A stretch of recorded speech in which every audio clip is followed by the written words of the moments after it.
Bonjour à toutes et à tous. Déjà merci beaucoup pour tout votre soutien de la dernière vidéo.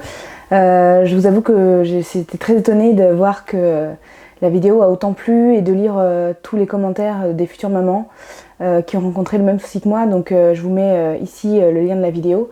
C'était la première fois que je faisais une vidéo et je suis très contente que mon témoignage et mon partage aient plu aux futures mamans. Du coup je me suis dit que j'allais en refaire une autre parce que notre but de notre blog c'est quand même de partager notre vision de la parentalité et essayer d'informer au maximum les mamans et les papas pour faire les bons choix.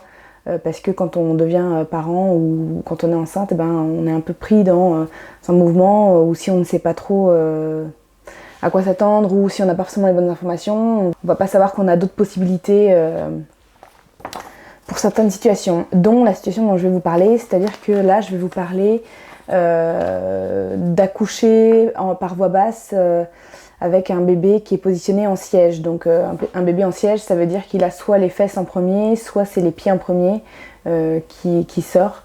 Et en fait moi, au fil de ma grossesse, j'avais un projet de naissance. Et en fait, comme mon bébé ne s'est pas retourné au moment où il fallait, on m'avait programmé une césarienne. Donc du coup j'avais une césarienne programmée et j'ai réussi à annuler ma césarienne 2 jours avant parce qu'en fait j'avais vraiment envie d'accoucher naturellement et je sentais au plus profond de moi que j'en étais capable. Du coup j'ai beaucoup insisté, j'ai beaucoup fait de recherches, ça m'a demandé du temps, de l'énergie, mais au final j'ai réussi à trouver un hôpital qui acceptait de faire des accouchements par voie basse avec un bébé en siège et ça m'a permis de pouvoir vraiment accoucher naturellement. Après j'ai dû faire des concessions, je vais vous en parler un petit peu plus tard dans la vidéo. Je vous avoue que je pense que si c'était à refaire, admettons que là je retombais enceinte et que j'avais de nouveau un bébé qui était en siège, je n'accepterais pas les conditions que j'ai acceptées par rapport à mes choix et à ma vision de comment j'avais envie d'accoucher, parce qu'en fait je pense que j'aurais été capable et même mieux de gérer la douleur et d'accoucher encore mieux avec un bébé en siège. Voilà. Donc moi, par rapport à mon parcours, quand je suis tombée enceinte, je savais déjà pas du tout ce qu'il fallait faire comme démarche par rapport aux hôpitaux. J'ai su à ce moment-là qu'en fait, quand on tombe enceinte, il faut très vite réserver la maternité dans laquelle on veut accoucher, surtout à Paris, je crois, parce que les délais d'attente sont très longs. Du coup voilà, ça c'était les premières infos que j'avais eues quand je suis... En fait j'ai eu un souci de grossesse. La vidéo précédente c'est celle dont je parle de mon souci de grossesse qui a fait que du coup je me suis retrouvée dans un hôpital en urgence et c'est là que j'ai su qu'en fait il fallait que je réserve déjà ma maternité et que je réserve du coup les échographies pour faire un suivi de grossesse dans un hôpital dans lequel sûrement ce serait ma maternité. Du coup j'ai choisi une maternité qui était proche de chez moi et j'ai eu mon suivi de grossesse avec les 3 échographies, donc à 3, 5, 7 mois. Et en fait, au 7e mois, mon bébé était du coup en siège, donc il ne s'était pas retourné. Alors après, je crois que j'avais encore quelques semaines pour qu'il puisse se retourner. Du coup, quand j'ai su qu'il était en siège, j'étais triste et ça a commencé à m'inquiéter parce que je me suis dit mince, et s'il se retourne pas, comment on fait ? Du coup, dans cet hôpital-là, ils m'ont bien expliqué clairement que si mon bébé ne se retournerait pas, c'était une césarienne programmée. Après, j'avais un projet de naissance, du coup j'avais commencé à chercher une autre maternité et dans ma tête, je me suis dit que mon bébé se retournerait, il avait le temps et que du coup j'allais faire en sorte qu'il se retourne. Du coup j'ai fait de l'acupuncture, j'ai fait plein de méthodes naturelles pour essayer de retourner mon bébé.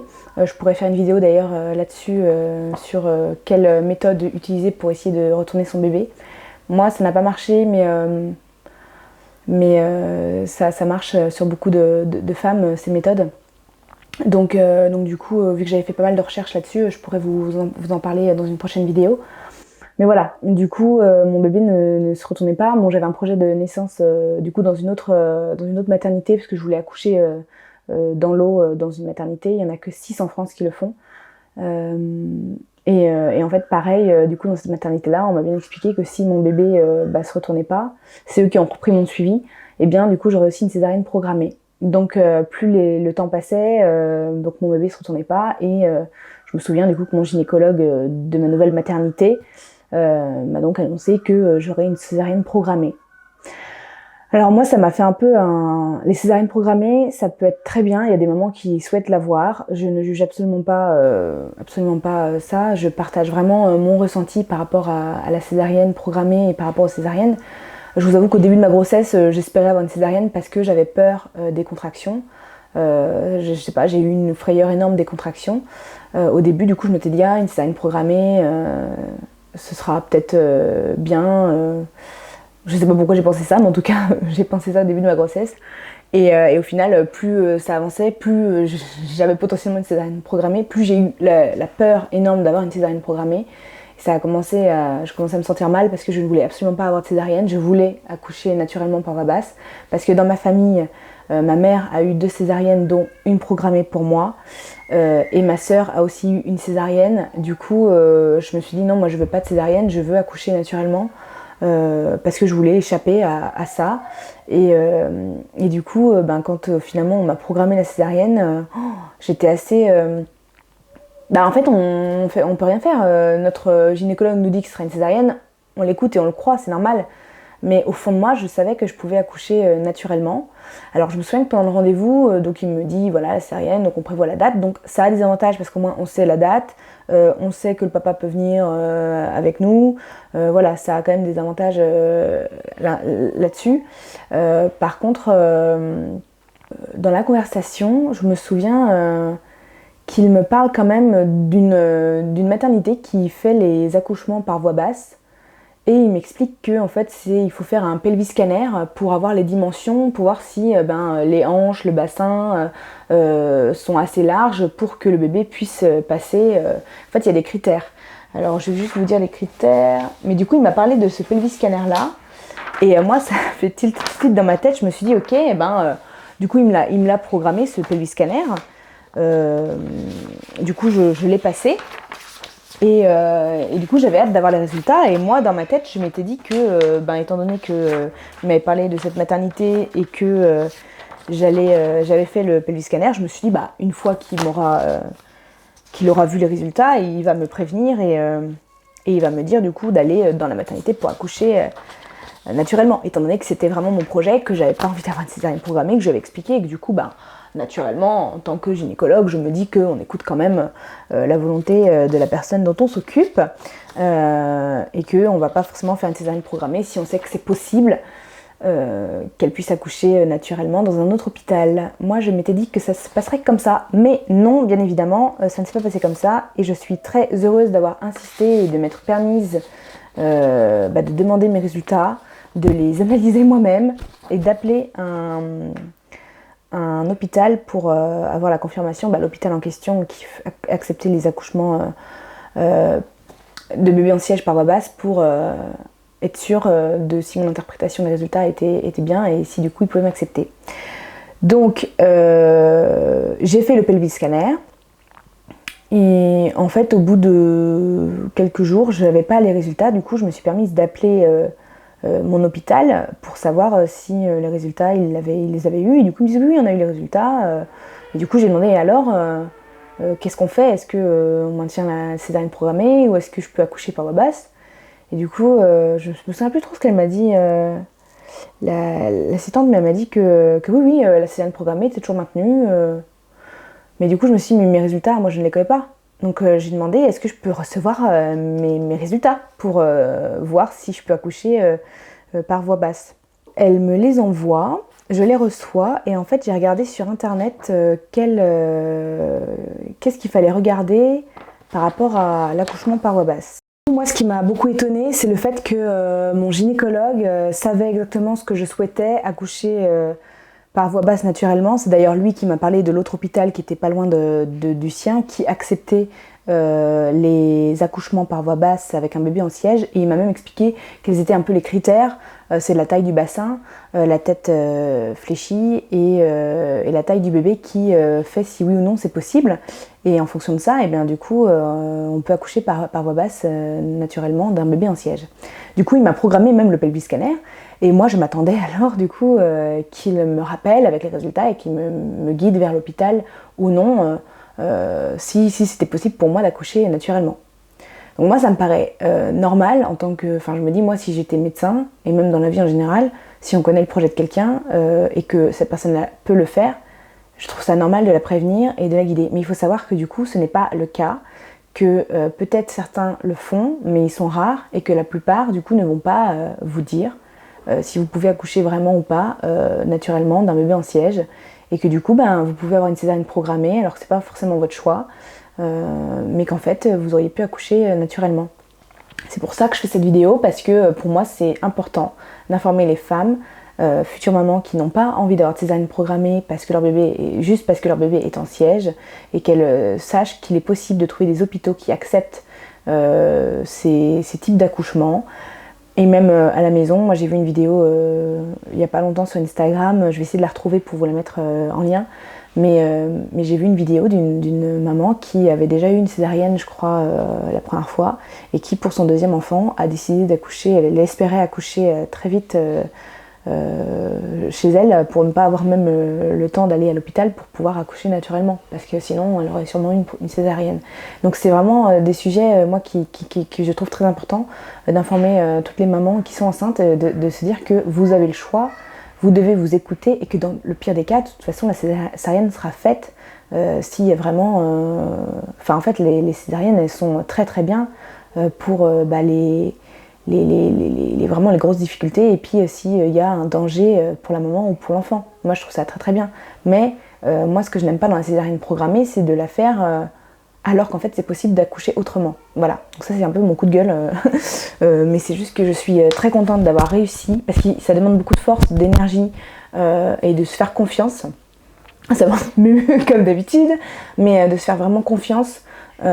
Si on se sent vraiment capable de le faire, d'insister et d'aller chercher le maximum d'informations et de passer des coups de fil pour vraiment avoir l'accouchement que l'on veut. Donc du coup, une fois que j'ai su que mon gynécologue maintenait la césarienne programmée, mais que je n'avais pas les résultats, je me suis dit bon je vais lui demander les résultats, j'ai envie de les lire, parce que ma césarienne arrivait la semaine après ou peut-être 10 jours plus tard, et le délai était vraiment très très serré.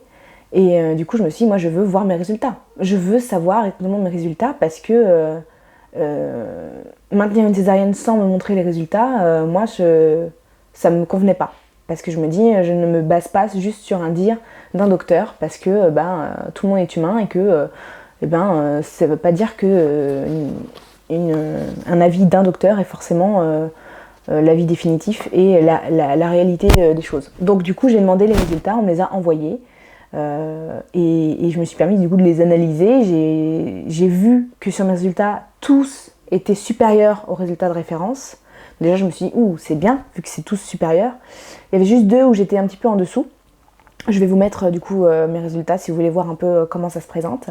Et j'ai cherché du coup sur internet exactement quel résultat il fallait que je regarde pour savoir si mon accouchement par voie basse était possible. Et du coup les résultats qu'il faut regarder, c'est le promoto-rétropubien, le transverse médian et le bisciatique, et surtout l'indice manien qui détermine si le bassin est assez grand pour un accouchement. Donc du coup les miens, comme vous pouvez le voir, ils étaient largement supérieurs, et donc du coup je me suis dit c'est bon, alors pour moi les résultats sont bons. Donc j'ai appelé l'hôpital en question qui acceptait les accouchements naturels par voie basse avec un bébé en siège, et j'ai eu un rendez-vous. Donc ma césarienne était vraiment très très proche. Du coup je lui montre mes résultats, et elle me dit que j'avais une autoroute. Eux ils disent ça, une autoroute, c'est-à-dire que mon bassin était extrêmement bien, qu'il était même très grand, et que du coup le bébé pouvait passer sans difficulté naturellement, même s'il était en siège. Après du coup il y a d'autres, donc quels sont je vais faire un récapitulatif, mais quels sont les critères pour accoucher naturellement d'un bébé en siège. Donc la taille du bassin, avec les différentes informations comme je vous ai dit. Donc la taille du bassin, ça veut dire les résultats, du coup il faut demander un pelvis scanner. Vous demandez un pelvis scanner, ça vous donnera les résultats du promoto-rétropubien, du transverse médian, du bisciatique, de l'indice manien qui détermine si le bassin est assez large pour un accouchement. Donc déjà vous demandez ça. Ça c'est le critère le plus important, c'est la taille de votre bassin pour voir si votre bébé pourra passer. Ensuite, le deuxième critère qu'il faut, c'est la taille du bébé. Si votre bébé est trop imposant ou trop grand, vous aurez plus de difficultés à accoucher, donc du coup, ce sera sûrement pas accepté. Par contre, moi, j'avais un très grand bassin et un bébé extrêmement petit. Donc, il était vraiment petit, donc du coup, pas de problème. Et un autre détail, c'est qu'il faut qu'il ait la tête bien fléchie comme ceci. Pour que ça puisse être bon. S'il a la tête comme ça passe pas. Donc c'est la tête bien fléchie. Et donc du coup sur les échographies, si la taille du bassin est bon, si le bébé n'est pas prévu trop lourd ou trop grand, et si on voit bien qu'il a la tête bien fléchie, normalement vous pouvez accoucher naturellement avec un bébé en siège par voie basse. Voilà. Donc du coup, une fois que je suis allée voir l'hôpital et qu'elle a vu mes résultats, elle m'a dit évidemment que c'était possible.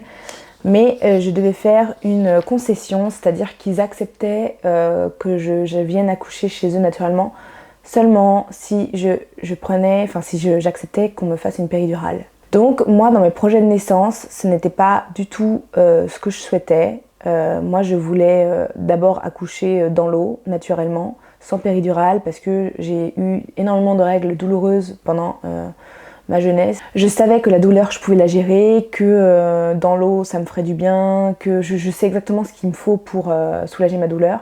Et j'avais vraiment envie de ressentir bien la douleur, c'est façon de parler. J'avais vraiment envie de ressentir mon corps, les contractions, tout ça pour donner la vie. Et du coup, pour moi, la péridurale, j'avais pas envie. Voilà, je respecte totalement toutes les femmes qui en ont, étant donné qu'au final j'en ai une et que je comprends vraiment que ça puisse soulager les mamans, parce que c'est vrai que quand on a une péridurale, d'un seul coup on sent plus rien et c'est magnifique. Hein. Mais après, il faut savoir qu'il y a des effets secondaires aussi sur le corps plus tard. Moi, j'ai toujours mal au dos, par exemple, depuis que j'ai eu ma péridurale, à l'endroit où je l'ai eu. Mais donc du coup voilà, donc en gros moi mon projet de naissance c'était du coup d'accoucher naturellement avec de l'eau, sans péridurale, tout ça. Après j'ai eu césarienne programmée, donc du coup là c'était opération, chirurgie, c'est comme une chirurgie, hein, faut pas l'oublier. Du coup avec plus qu'une péridurale, c'est une anesthésie et tout ça. Et du coup là on me dit ok je peux accoucher par voie basse mais il faut une péridurale. Donc du coup voilà, j'ai fait une concession, c'est normal, je me suis dit je préfère encore accoucher naturellement avec une péridurale que avoir une césarienne programmée. Du coup j'ai accepté. Mais en fait si là je retombais enceinte, que j'avais un bébé en siège et qu'on me demandait d'accoucher par voie basse avec une péridurale, je dirais non. Enfin je dirais oui sur le moment, mais en fait lors de l'accouchement je dirais que j'en veux pas et qu'ils n'ont pas à me la faire parce que je sais très bien que je vais gérer, que j'ai déjà accouché d'un bébé comme ça et que je sais que ça passe et qu'il n'y a aucun souci. Voilà, ça c'est ma vision et c'est ce que je referai, parce qu'en fait on est maître de notre corps et qu'on n'est pas obligé d'accepter parce que dans le pire des cas, il y a une césarienne qui sera faite. Donc voilà. Donc ah oui, il m'avait dit qu'il voulait que je fasse la péridurale pour que ça facilite la césarienne s'il devait y en avoir une, c'est-à-dire que du coup ça aurait été plus simple pour eux. Mais en fait c'est là où il y a une limite dans les accouchements et les hôpitaux, c'est qu'en fait ce qui est fait c'est quand même souvent pour le confort de l'hôpital, c'est-à-dire qu'ils vont me dire de faire une péridurale parce que pour leur confort à eux ça va être plus facile. Mais du coup c'est pas forcément pour le confort de la maman. Enfin, dans le sens où si c'est pas son choix, on va quand même le lui faire parce que pour les hôpitaux, par peur qu'il se passe quelque chose, et ben c'est beaucoup la peur en fait, je trouve. Voilà. Donc du coup au final, le jour de mon accouchement, je suis arrivée à l'hôpital. Du coup, j'ai eu une péridurale. Alors j'ai demandé à avoir le moins de doses possible parce que je leur ai dit que j'avais pas mal. En fait, quand je suis arrivée, j'étais ouverte à 3-4 je crois. J'avais pas mal du tout, J'étais vraiment tranquille parce que comme je disais, moi j'ai eu des règles très très douloureuses et en fait les règles très très douloureuses ce sont déjà des contractions. Du coup je me suis dit en fait mon corps est déjà préparé à ça et en fait moi c'était normal. Je me suis dit, du coup par rapport à ma peur des contractions au tout début de ma grossesse, je me suis dit ah ouais en fait c'est mon mari qui m'a dit que j'avais des contractions à ce moment-là parce que moi je me disais que j'avais juste mal au ventre. Enfin, moi je m'attendais à quelque chose d'extrêmement puissant. Je sais pas trop à ce que je m'attendais, mais pas du tout à ça. Du coup, je ne pensais pas que j'avais des contractions quand j'en ai eu vraiment et qu'il m'a dit mais si, t'as mal au ventre toutes les temps de minutes, c'est bon, c'était en train d'accoucher, etc. C'était assez drôle. Donc du coup quand je suis arrivée à l'hôpital, j'avais pas trop mal. Du coup elle m'a mis une petite dose et en fait voilà pourquoi j'aimerais ne plus refaire de péridurale, c'est que du coup j'avais surtout peur de l'aiguille là dans le dos, mais bon ça a été, d'ailleurs j'ai toujours mal. Mais du coup j'ai eu la péridurale et en fait on est couché dans le lit. Donc du coup j'avais pas une grosse dose, mais ici lors de la mise en place, je sais plus ce que c'était, mais on m'avait mis aussi une perf ici. Déjà, j'avais extrêmement mal au bras parce que je pense qu'on me l'a mal mise ou j'en sais rien, mais ça faisait extrêmement mal. Du coup, ça, déjà, je me suis dit waouh. Et en fait, du coup, on est couché et du coup, on attend. Alors que quand on n'a pas de péridurale, on bouge, enfin, on gère la douleur à notre façon. Alors que là, du coup, on est allongé et on doit juste attendre. Et du coup, au fur et à mesure, les contractions commençaient à être de plus en plus fortes. Donc j'arrivais à gérer plus ou moins comme je pouvais en ne bougeant pas du tout. Et à un moment donné, du coup, c'était trop fort et du coup, j'ai dû demander une dose plus puissante. Je n'ai plus rien senti, je me suis endormie tellement on sent rien en fait, on sent plus rien. Et du coup, j'ai failli avoir une césarienne quand même jusqu'au bout parce qu'à un moment donné, j'ai arrêté de... Mon col s'était ouvert à 6, je crois. Et pendant 1 heure, il était encore à 6 et du coup, les sages-femmes venaient et me disaient « Ouais, il est encore ouvert à 6. S'il reste encore à 6, ce sera une césarienne. » Du coup, jusqu'au bout, j'avais ce truc de la césarienne. J'en pouvais plus. Je me suis dit « Mais qu'est-ce qu'on m'embête avec cette césarienne? Je ne veux pas de césarienne. » Et du coup, au final, il s'est ouvert. Et quand il était vers 9, je sais que le cœur de mon bébé... Enfin, il y avait un problème avec le cœur de mon bébé. Du coup, les sages-femmes venaient. Elles m'ont dit « Oula, il y a un souci. » Mais j'étais pas encore ouvert entièrement, du coup après finalement ça s'était calmé, donc c'était reparti. Et après rebelote, elles étaient revenues, du coup moi je me suis réveillée parce que j'étais endormie. Vers 9-10, elles m'ont dit là il faut qu'il sorte parce qu'il y a un souci. Oh ça me met à chaque fois, mais parce que du coup son rythme cardiaque était... Enfin il y a un problème quoi, du coup c'est un peu inquiétant, du coup c'était le moment, donc du coup la gynécologue qui s'occupait de mon accouchement, enfin... est venue. Enfin, c'était pas celle que j'avais vue au premier rendez-vous, c'était une autre qui était très sympa. Et pareil, lors de mon accouchement, moi j'ai bien expliqué, j'avais demandé à mon mari de le dire, j'avais bien expliqué que je ne voulais pas d'épisiotomie. Et ça, c'est important que la personne qui vous accompagne vous soutienne là-dessus. Et du coup, je me suis dit, je veux pas d'épisiotomie non plus, parce qu'en fait, c'est beaucoup plus profond qu'une déchirure. Donc, du coup, c'est beaucoup plus difficile de s'en remettre. Et en plus, mon mari m'avait bien aidé à m'ouvrir mon... il me faisait les massages au niveau du périnée 6 semaines avant mon accouchement. Et donc du coup, au fur et à mesure, il pouvait... en fait, c'est un massage avec de l'huile et au fur et à mesure, il écarte avec les doigts. Et du coup, ça permet d'assouplir le périnée, ce qui fait que du coup, pour l'accouchement, c'est plus facile. D'ailleurs, ça, c'est quelque chose à savoir. Mais masser votre périnée, le mieux, c'est que ce soit quelqu'un qui le fasse, parce que toute seule, c'est quand même difficile. Mais voilà, ça permet d'éviter des déchirures, de minimiser les déchirures, d'éviter les épisiotomies. Et elle m'avait bien dit, la gynécologue qui m'avait accueillie dans l'hôpital pour accepter mon dossier, c'est que une épisiotomie en fait ne va pas forcément améliorer l'accouchement ou créer plus d'espace en fait, c'est faux. Donc du coup là la gynécologue quand elle est venue faire mon accouchement, la nouvelle, je lui ai dit moi je ne veux pas d'épisiotomie. Alors elle m'a dit qu'elle allait voir, c'est elle qui allait voir et au final j'en ai pas eu, donc j'étais très contente. Donc du coup je me souviens, elle était même avec son masque, elle m'a dit attendez-moi, parce qu'au final mon fils est sorti extrêmement vite. En gros je suis arrivée à l'hôpital à 4h du matin, à 9h30 il était sorti et mon accouchement a duré les 10 minutes je pense. Vraiment, une fois que le travail était terminé, ça a duré 10 minutes. Il est sorti du coup les pieds en premier, ensuite les fesses, je me souviens encore de la sensation du dos. Parce que moi du coup je ne sentais plus rien. Alors c'est très particulier d'ailleurs d'accoucher du coup avec une péridurale parce que je me dis on doit pousser mais on sent plus. On sent plus rien. Donc du coup c'est avec le mental qu'on se dit ah oui d'accord, comment on fait déjà pour pousser. Et du coup j'ai essayé de pousser comme ma sage-femme m'avait appris et au final ça ne leur allait pas. Du coup j'ai dû pousser comme j'aurais fait de base. Et du coup, il est sorti en 3... En gros, il y a des slaves de contraction, c'est-à-dire qu'il y a une contraction où on souffle plusieurs fois, une deuxième contraction où on souffle encore. Et je crois qu'au bout de 3 contractions, il est sorti. Il y a eu les pieds, le corps et la tête. Et en fait, pourquoi est-ce qu'il y avait un problème de cœur? C'est qu'au final, le cordon de mon fils était entouré autour de son cou. Donc ça, je ne savais pas non plus, on ne l'avait pas vu. Mais je me demande si c'est pas à cause de ça qu'il n'a jamais pu se retourner d'ailleurs. Mais du coup, voilà, il est sorti en 15 minutes et j'étais très heureuse d'avoir accouché naturellement d'un bébé en siège. Sinon, juste une information que j'ai oublié de vous dire, donc une fois que la gynécologue a accepté que je pouvais accoucher naturellement dans leur hôpital, si j'acceptais la péridurale, en fait elle devait montrer mon dossier avec toutes les informations de mon dossier à un staff qui accepte ou non, parce que du coup ce serait pas forcément elle, il y aurait d'autres gynécologues, donc du coup ça passe en commission au staff pour voir si oui ou non ils acceptent. Voilà. Et du coup ça avait été accepté. Et donc 2 jours avant ma césarienne programmée, j'ai appelé pour dire que j'annulais ma césarienne programmée parce que j'allais accoucher ailleurs. Donc c'est juste pour vous dire, donc dans cette vidéo-là, je vous dis tout ça pourquoi. Vous partagez mon expérience du fait que c'est possible d'accoucher d'un bébé naturellement, même s'il est en siège, qu'il faut vous faire confiance. Vraiment, si vous sentez que vous en êtes capable, faites-vous confiance. Essayez au maximum d'obtenir le plus d'informations possible, ne pas forcément écouter qu'un seul gynécologue. Et que si vous entendez qu'il y a un hôpital à côté qui le fait, n'hésitez pas. Et même là, vu que je vous le dis, il faut chercher les hôpitaux qui acceptent de faire ce type d'accouchement. Du coup, il faut vous-même demander un pelvis scanner si ce n'est pas fait, demander à recevoir les résultats et les envoyer à l'hôpital qui accepte de faire ce type d'accouchement. Vous pouvez essayer de retourner votre bébé. Voilà, il y a des méthodes, je ferai une vidéo là-dessus. Et voilà, à faire des concessions, si c'est votre premier et que vous n'osez pas dire non. Mais c'est votre corps, c'est votre décision.